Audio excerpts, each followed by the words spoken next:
Baik, Assalamualaikum warahmatullahi wabarakatuh.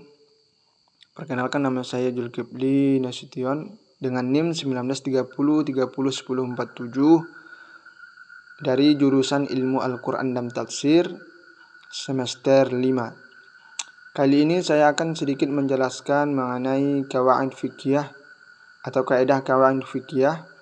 Pada video kali ini saya akan menjelaskan ada 5 kaidah qawaid fiqhiyah. Yang pertama, al-adatul muhkam. Adat bisa atau dapat menjadi dipertimbangkan menjadi hukum. Kaidah yang pertama ini diperkuat di dalam dalil Al-Quran, di dalam surah Al-A'raf ayat 199, sebagaimana Allah Subhanahu wa taala menjelaskan, khudhil afwa wa'mur bil 'urfi wa'rid 'anil jahilin, yang artinya jadilah pemaaf dan suruhlah orang mengerjakan yang ma'ruf serta jangan mempedulikan orang yang bodoh. Itu dalil yang memperkuat dalam kaidah pertama ini. Adapun kaidah yang kedua, yakni darul mufasidi ula min jalbil maslahah. Kaidah kedua ini diperkuat oleh dalil Al-Quran, sebagaimana Allah Subhanahu wa taala menjelaskan di dalam Al-Quran surah Al-An'am ayat 108. Bismillahirrahmanirrahim. Wala tasubbul ladzina yad'una min dunillahi fayasubbullahu aduwan bighairi ilmi. Kadzalika zayyana likulli ummatin 'amalahum thumma ila rabbihim marji'uhum fa'ahkumu bainahum bima kanu ya'malun.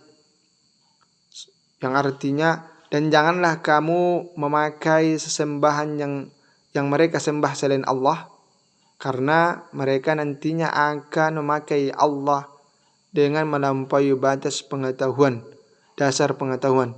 Demikianlah kami jadikan setiap umat menganggap baik pekerjaan mereka, kemudian kepada Tuhan tempat kembali, lalu Dia akan memberitahukan kepada mereka apa yang telah mereka kerjakan. Baik, adapun kaidah yang ketiga, yakni tentang tasrifu ala ra'iyati manutun bil maslahah, yakni kebijakan pemimpin harus mempertimbangkan kemaslahatan umum. Sebagaimana kaidah yang ketiga ini diperkuat oleh hadis Rasulullah SAW yang diriwayatkan oleh Imam Al-Bukhari, yakni kullukum ra'in wa kullukum mas'ulun 'an ra'iyatihi.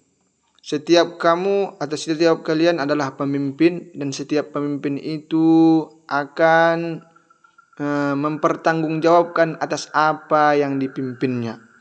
Itulah kaidah yang ketiga. Adapun kaidah yang keempat, yakni tentang man ista'ajjala syai'an qabla awanihi uqiba bihazmanihi, yakni tentang barang siapa yang tergesa-gesa atau yang menyegerakan sesuatu sebelum waktunya, maka ia terhalang untuk mendapatkannya. Secara umum dapat kita jelaskan bahwasanya barang siapa yang tergesa-gesa untuk memperoleh suatu haknya dengan cara yang haram atau dengan cara yang tidak disyariatkan oleh agama Islam, maka dia dihukum dengan tidak memperoleh apa yang ia inginkan sebagai balasan perbuatan yang telah ia lakukan. Dalil keempat ini diperkuat oleh Allah Subhanahu wa taala di dalam Al-Quran surah Al-Ahzab ayat 36.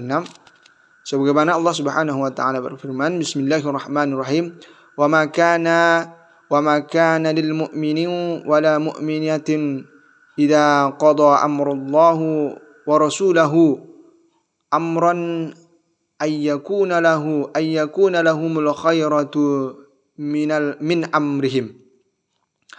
Sebagaimana Allah Subhanahu wa taala mengatakan, dan tidaklah pantas bagi laki-laki yang mukmin atau bagi perempuan yang mukmin, apabila Allah dan Rasulnya telah menetapkan sesuatu ketetapan, akan ada pilihan yang lain bagi mereka tentang urusan mereka. Ada kaidah yang terakhir, yakni kaidah yang kelima, yakni tentang al-aslu fil asya'i al-ibahah, yakni hukum asal bagi segala sesuatu yang boleh atau yang diperbolehkan.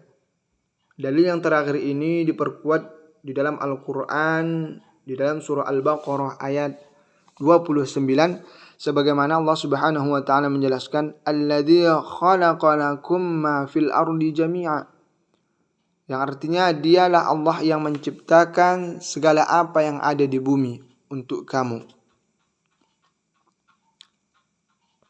Dan dalil yang kedua memperkuat kaidah yang kelima ini, yakni al-halalu ma ahallallahu fi kitabih wal haramu ma haramallahu fi kitabih wa ma sakata anhu fahuwa mimma afu anhu, yang artinya halal adalah segala sesuatu yang dihalalkan oleh Allah dalam kitabnya, sedangkan haram adalah apa yang diharamkan oleh Allah Subhanahu wa taala di dalam kitabnya. Dan apa-apa yang tidak disebutkan dalam hukumnya, maka ia adalah segala sesuatu yang diperbolehkan. Mungkin sekian yang bisa saya jelaskan. Lebih dan baiknya saya mohon maaf. Assalamualaikum warahmatullahi wabarakatuh.